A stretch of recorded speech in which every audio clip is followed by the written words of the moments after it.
Olá, galera que está aí se preparando para o Enem, o Exame Nacional do Ensino Médio. Viemos aqui ligados à ULB, um projeto que vai facilitar bastante o ingresso de vocês nesse projeto maravilhoso que vem garantindo aí o ingresso nas melhores universidades federais do Brasil. Bem, quando a gente fala de história geral, que é o assunto, né, que é o tema, que é a disciplina, que é a ciência que a gente vai abordar aqui agora, a gente tem que entender que, para o Enem, não existe uma cobrança específica de um assunto ou de outro, e sim de aspectos relacionados a todos os assuntos quando se trata de história geral. Tanto que, como vocês já podem observar desde já, aqui a gente está abordando para este curto espaço de orientação para vocês fazerem a provinha de vocês agora, no início do mês de novembro, a gente pode perceber que aqui estão sendo abordados diversos assuntos, mas sempre relacionados ao mesmo bloco, ao mesmo aspecto, que é o quê? A economia que rege o mundo desde o século XIX. E a gente vai destacar aqui o século XIX, o século XX, como determinantes para a base do mundo contemporâneo, para a economia que nos rege agora no século XXI. Bem, quando a gente trata ali da chamada Segunda Revolução Industrial, a gente tem como principal motivo para que ela tenha ocorrido exatamente que fatores? Primeiro, o avanço de uma classe social que desde a Baixa Idade Média surgiu e que quando ela surgiu ali no século XII, ela já estava relacionada a um projeto econômico vinculado essencialmente ao comércio, com toda a sua influência oriental, com toda a sua relação com o mundo oriental, mas que estivesse garantido a uma classe inicialmente marginalizada a sua progressão. Vimos ali que na Idade Moderna, esta mesma classe social, que era a burguesia, ela entra no novo status ao aliar-se, ao aproximar-se do Estado, que o Estado, no período da Idade Moderna, no regime absolutista, era o próprio rei. Qual seria a função da burguesia, no caso, no que se refere ao antigo regime, no que se refere ao Estado absolutista, no que se refere à figura real? Qual seria a função dessa classe social? Liderar, na prática, o mercantilismo.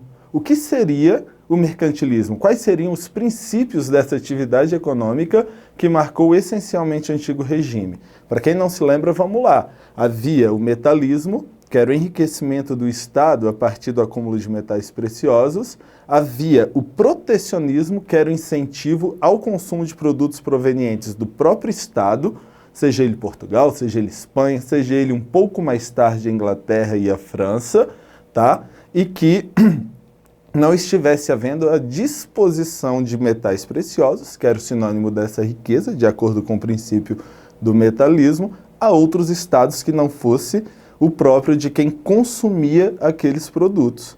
E além disso, outro princípio que determina as práticas mercantilistas era uma balança comercial favorável. E dessa necessidade de uma balança comercial favorável em que a exportação deveria superar a importação, houve, consequentemente, as grandes navegações que culminaram no processo de colonização, principalmente do continente que, a partir do século XVI, foi chamado de América, Mas esse é o contexto que se torna básico para que a gente entenda os motivos que culminaram na eclosão, no evento denominado Segunda Revolução Industrial. Bem, como é a segunda, a gente tem que entender como ocorreu a primeira. Quando a gente fala desse projeto absolutista, desse princípio, desse estado, dessa característica política do antigo regime, a gente tem que entender que, enquanto uma França da dinastia Bourbon tinha um absolutismo severo, enquanto Portugal, desde a dinastia de Avis, lá com João I, também assumiu um absolutismo conservador, um absolutismo de controle sobre todas as sociedades. Enquanto tinha uma Espanha entrando nas grandes navegações apenas no finalzinho do século XV, mas que também assumiu um caráter absolutista, a gente entende que na Inglaterra, principalmente a partir da dinastia Tudor, para quem não se lembra, a partir do rei Henrique VII, seguido ali pelo rei Henrique VIII, o absolutismo assumiu um caráter diferente. Enquanto Henrique VII, com características tradicionais, estava ali regendo um Estado absolutista com características católicas equivalente à França, equivalente a Portugal e Espanha anteriormente citados, a gente tinha em seu sucessor, graças a um evento relacionado à Reforma Protestante, o ato de supremacia, né, uma nova posição absolutista. Este ato de supremacia tornou o rei chefe tanto do Estado, ou seja, da Inglaterra, o rei da Inglaterra, tá, um poder absoluto voltado à sua figura, quanto, né, chefe da Igreja Anglicana, que acabara, né, de se separar naquele momento da Igreja Católica, representada naquele instante pelo Papa Clemente VII. Bem, por que a gente tem que citar a Inglaterra antes de falar da Segunda Revolução Industrial? Porque foi lá que, graças a mudanças políticas, houve reflexos diretos, tanto na sociedade quanto na economia. Vamos entender como foi? Bem, em 1649, houve um evento conhecido por Revolução Puritana. Por que ela vai receber esse título de Revolução Puritana? Os puritanos eram, na verdade, os calvinistas, que, para quem também não se lembra, os calvinistas eram aqueles que seguiam uma fração ali da religião protestante que estava vinculada exatamente à classe social burguesa. E quem eram esses calvinistas? Eram aqueles mesmos que, na Escócia, eram chamados de presbiterianos, na França eram chamados de huguenotes e na Inglaterra eram chamados de puritanos. Então, quando a gente fala da Revolução Puritana, a gente está relacionando diretamente a ação da classe social burguesa. O que a gente tem que entender aí, então, em relação a esse evento rumo à Revolução Industrial? É que essa Revolução Puritana, ela era uma reação contrária a um absolutismo que foi restaurado na Inglaterra a partir da chamada dinastia Stuart, que entrou no poder no momento em que a dinastia Tudor caiu em virtude, né, da condição da então Rainha Elizabeth I, que, por ter recebido o título de Rainha Virgem, logicamente não gerou herdeiros diretos. Nesse contexto, a dinastia Stuart assume no lugar da dinastia Tudor. Qual a consequência para isso? Qual a consequência? Uma dinastia severa novamente assume a Inglaterra e a burguesia, que já estava encontrando condições mercantilistas, ou melhor, condições econômicas melhores dentro da Inglaterra, acabou se vendo limitada por essa dinastia tradicional que foi implantada na Inglaterra. Resultado, veio uma revolução burguesa, a Revolução Puritana. E é aí que está o X da questão para o avanço industrial, porque foi graças a essa chamada Revolução Puritana que, com a queda do segundo rei da dinastia Stuart, o Carlos II, houve, enfim, o acesso de um burguês ao poder, ao Estado inglês, que foi o Oliver Cromwell. O que a gente tem que entender aí na figura do Oliver Cromwell? Ele, por representar, né, a burguesia no poder ali entre 1649 e 1658, olha só, a gente está voltando lá no século XVII para entender o século XIX e o século XX. Então ele, quando esteve no poder em pleno período de 1649, o ano da Revolução Puritana, até o ano de 1658, ele esteve exercendo projetos econômicos e sociais que estavam vinculados exatamente aos interesses, às práticas comuns à burguesia. Um exemplo claro disso foram os atos de navegação, em que a burguesia inglesa começou a progredir quanto às práticas mercantis vinculadas a uma produção têxtil absurda que a Inglaterra estava praticando. E o que garantia a base para essa produção têxtil inglesa? O que garantia a base para essa produção têxtil? Exatamente uma prática da chamada política de cercamento. O que seria essa política de cercamento? O burguês, né, burguês inglês, ele teria acesso a propriedade sobre terras, ou seja, propriedade privada, lembrando que no período absolutista todo o território pertencia ao rei de um estado, todo o território pertencia ao estado, pertencia ao rei, e a partir dessa prática da política de cercamentos, essas frações territoriais tornaram-se propriedade da burguesia. Seguindo esse contexto, nessas propriedades a burguesia tinha condição de criar suas ovelhinhas e, a partir da criação dessas ovelhinhas, extraía lã e garantia uma produção têxtil absurda. Consequência, cria-se a máquina de tear, mas uma máquina ainda manufaturada, é a manufatura que ainda rege a produção têxtil nesse período da história inglesa, e a partir dali essa burguesia começa a comercializar bastante da Inglaterra para os estados interessados, que eram todos praticamente ali da Europa, nesses produtos têxteis que a Inglaterra produzia, que eram provenientes da Inglaterra. Beleza, em 1658 Cromwell morre, Oliver Cromwell morreu, tá? A dinastia Stuart, diante daquela instabilidade política da imatura República de Cromwell, único período republicano da história inglesa, tá? Não tinha estabilidade suficiente para conter o avanço, tá, do retorno da dinastia Stuart, e Carlos II, filho de Carlos I, assume o poder novamente. Consequência, a burguesia já começa a buscar uma nova reação contra aquele absolutismo tradicional que estaria regendo novamente a Inglaterra. Sucedendo Carlos II após sua morte, seu irmão Jaime II assumiu o poder. E o Jaime II ele vai representar exatamente essa reação da burguesia. Lá na Guerra dos 30 anos da Holanda contra a Espanha, com a participação francesa, a Holanda conseguiu a sua independência do controle espanhol. Consequência, essa Holanda conseguiu a sua independência liderada exatamente pela burguesia. O que a gente deve entender então a partir daí? Que essa burguesia, né, que representava a Holanda, né, vai também, no momento em que houve a segunda fase da Revolução Inglesa, a Revolução Gloriosa, ela também acabou garantindo a sua penetração no Estado inglês. E o que representou essa penetração da burguesia no Estado inglês? O casamento do príncipe holandês Guilherme de Orange, tá, com a filha do segundo, né, rei do retorno da dinastia Stuart, que foi o Jaime II, né, o quarto rei da dinastia, quando a gente vai falar de todas as fases, tá? Que se chamava Maria de Stuart. Então, Guilherme de Orange casou-se com Maria de Stuart. Isso representa a aproximação, ou melhor, a entrada da burguesia no Estado inglês.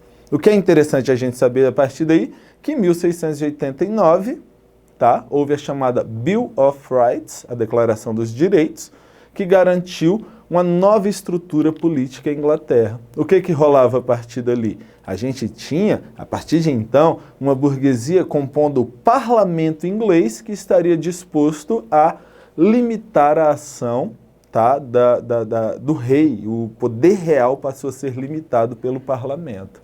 Então essa é uma característica legal que no momento que a gente vê a progressão da produção ali no finalzinho do século XVII destinada ao comércio que favoreceria o lucro da burguesia, a gente entende também que no momento que essa burguesia ascende ao poder inglês, ela também vai ter a liberdade de produzir para o comércio. Isso daí são os passos rumo à Revolução Industrial.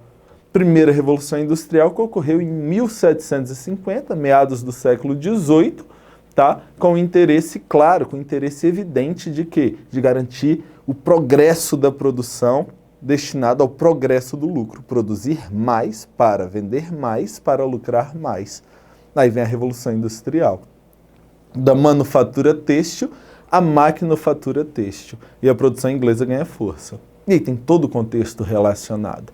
Então, tudo isso que a gente comentou até agora é para entendermos como que esta, né, tal indústria, essa indústria que se torna maquinofatureira, garante o lucro destinado à burguesia. E a burguesia, tendo este lucro, ó, vai progredir bastante. Existem vários fatores, não somente econômicos, mas também ideológicos relacionados a esse movimento que foi a Revolução Industrial, fatores também políticos, fatores, evidentemente, também sociais. Tá? Mas como que a gente vai chegar aqui nesse tema da aulinha de agora? Entre os séculos XIX e o século XX. Porque essa indústria que marcou ali o início da progressão da Inglaterra, né, como um Estado burguês voltado a interesses econômicos, que de acordo com Adam Smith, né, um dos grandes pensadores aí do iluminismo, tá, garantiu a essa burguesia o lucro a partir do chamado liberalismo econômico, em que a burguesia tinha liberdade de produzir, comercializar e, consequentemente, lucrar sem intervenção do Estado. A gente percebe que, nesta chamada Segunda Revolução Industrial, essa produção, esta maquinofatura ultrapassou as fronteiras inglesas. E praticamente toda a Europa Ocidental, muito ou pouco, acabou se submetendo a essa maneira, a esse aspecto de produção, a essa estrutura de produção que era a maquinofatura, sabe? E aliado a essa ascensão para a Europa, houve também países fora da Europa, cruzando ali o Oceano Atlântico, né? Os Estados Unidos, surgidos ali no final do século XVIII, em 1776, né? Também atinge, graças à intervenção estadunidense, ainda já no século XIX, acaba atingindo também o Japão que sai da chamada doutrina Shogun e assume ali a chamada Revolução Meiji ou Era Meiji, que é o Japão industrializado, e essa indústria ascende a vários países, todos eles situados ali no hemisfério norte. Então essa segunda revolução industrial, a gente vai dar uma importância muito grande para ela, para entender os aspectos econômicos do século XIX e do século XX, tá? Em virtude de todos esses acontecimentos que foram causadores do evento conhecido por Segunda Revolução Industrial. Mas além, é claro, desses motivos causadores, há também as suas consequências. Como será que aqueles países adequados a um modelo de produção industrial que destina uma produção em maior escala para o comércio em maior escala, diante de um hemisfério que é insuficiente para tanta produção, para tanto consumo e também para oferta de matéria-prima, mas como será que aqueles países do hemisfério norte acabaram se comportando, tá? Como eles acabaram se comportando no que diz respeito aos seus interesses econômicos? Eles começaram a disputar. Disputar o quê? Terras situadas num hemisfério que, na visão capitalista, ainda não estava desenvolvido, que era o hemisfério sul. Aí a gente vê a ação dos Estados Unidos, a ação imperialista estadunidense, tá? Exercida sobre toda a América Latina, visando explorar o quê? Matéria-prima, mão de obra e mercado consumidor. Doutrina Monroe, América para os americanos. Corolário Roosevelt, teoria do Big Stick. Nem que seja necessária intervenção militar, quem vai explorar a América é a gente. Nós somos os Estados Unidos. Nós quem vamos explorar a América. Quando a gente fala lá do Japão, antes de eu falar da Europa, a gente percebe o quê? A gente percebe a ação de um país recém-submetido, recém-convertido à produção industrial. Aí a gente percebe que este país chamado Japão também vai ter as suas ondas de influência, também vai ter o seu interesse vinculado a conquistas de terras na Ásia para garantir, a partir dali, o quê? Exploração, visando o quê? Matéria-prima, mão de obra, mercado consumidor, recursos naturais. Isso vai resultar em práticas ligadas à Primeira Guerra Mundial, à Segunda Guerra Mundial, sempre disputando territórios. Sempre disputando territórios para quê? Para explorar aquilo que é essencial, que é básico para a indústria. Tá? E na Europa, a partir da chamada Conferência de Berlim, divide-se a África para quê? Para que as potências europeias pudessem explorar ferozmente aquele território. Qual era a justificativa para isso? A civilização, o darwinismo social, o europeu mais evoluído que os outros. O que, é claro, como bem sabemos, e o Enem adora abordar isso, não é bem verdade. Cor da pele, né? Isso não define a evolução de ninguém. Isso não está associado à evolução de ninguém. E o Enem vai abordar isso direta ou indiretamente, como sempre vem fazendo. Tá? Bem, então quando a África foi dividida, principalmente França e Inglaterra estavam dispostas a dominar diversos daqueles territórios. De onde? Do continente africano. Fracionado por quem? Pela Europa. Para quê? Para a exploração europeia. França e Inglaterra, muita terra. Existiam dois países recém-surgidos. A Itália, que surgiu como Estado unificado, uma monarquia constitucional ali entre 1860 e 1870, e a Alemanha, né, de Otto von Bismarck, o chanceler de ferro, aquele que representava a figura do Estado, que era Guilherme I, que garantiu o processo de unificação alemã. Esses dois países tiveram poucas terras. Consequência, aliaram-se, além de uma Áustria-Hungria, tá? Que também não estava tão beneficiada, né, pelas decisões da Conferência de Berlim, se aliando em busca de quê? Em busca de terras. Rola, a partir dali, a chamada Primeira Guerra Mundial. Aspectos econômicos associados. Olha o capitalismo em progressão. Acaba a Primeira Guerra, né, esses chamados, os impérios centrais acabam derrotados, inicia-se o período entre guerras, em que a gente vai ver a ascensão do comunismo a partir, né, da União Soviética, que desde a Revolução Russa de 1917 ensaiava sua construção, né, a sua formatação.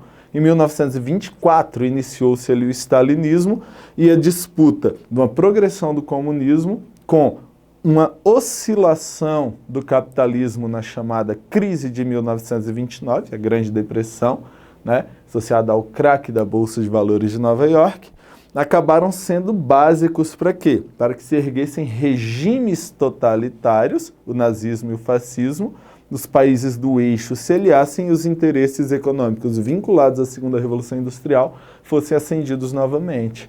O que acontece então a partir daí? No momento em que esses interesses associados à consequência da Segunda Revolução Industrial entraram em evidência, qual foi a consequência? A eclosão de uma nova guerra. Eram países fortes. Você via ali quem? A Alemanha, Itália e Japão, os países do eixo, né, o eixo Roma, Berlim, Tóquio, lutando contra países fragilizados pela crise do capitalismo em 1929, pelo pós-Primeira Guerra, entenderam? Que foram quais? A França e a Inglaterra. Só que esses países do eixo cometeram alguns equívocos. Avançaram contra a União Soviética, que estava quieta, ainda tinha um pacto de não agressão, Ribbentrop-Molotov, o pacto germano-soviético, né, entre Stalin e Hitler, entre a União Soviética e a Alemanha. A União Soviética estava quieta e foi invadida ali em 1941. Os Estados Unidos estavam quietos, apesar do presidente, né, então presidente dos Estados Unidos, Roosevelt, está disposto a avançar sobre terras, mas estava quieto na dele. Os países do eixo avançam contra o Japão, representando os países do eixo, avançou contra Pearl Harbor, Estados Unidos entram na guerra.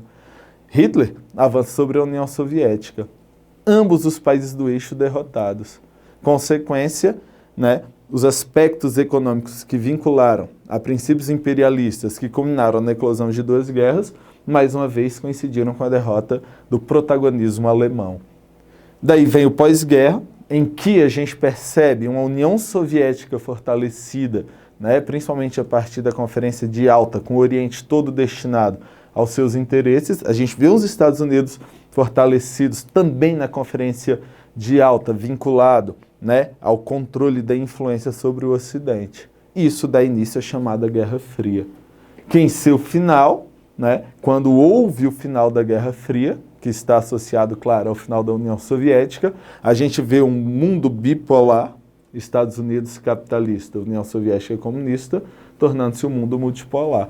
É a progressão do capitalismo, são organismos comerciais, são relações neoliberais, são características que a gente vê aqui no século XXI como determinantes, né, para a nossa base econômica. Galera, espero que tenha sido válido aí essas nossas orientações, espero que tenham sido realmente válidas a todos vocês, tá?